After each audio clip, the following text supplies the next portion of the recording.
राजा प्रसेनजिताद्वारे तथागतांची प्रशंसा। एकदा भगवान बुद्ध श्रावस्तीत नाथपिंडकाच्या जेतवनारामात थांबलेले होते। त्यावेळी कौशल नरेश प्रसेनजित एका लुटुपुटीच्या युद्धात विजय मिळवून आपला हेतू साध्य करून परतला होता।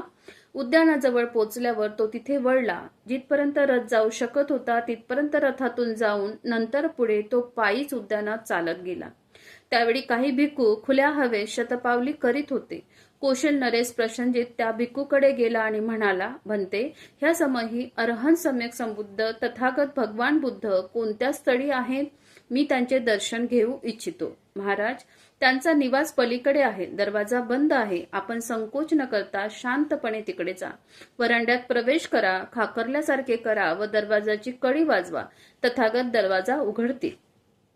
त्यांनी सांगितल्याप्रमाणे राजा प्रसेनजित त्या निवासात गेला, खाकरला व त्याने दरवाजाची कडी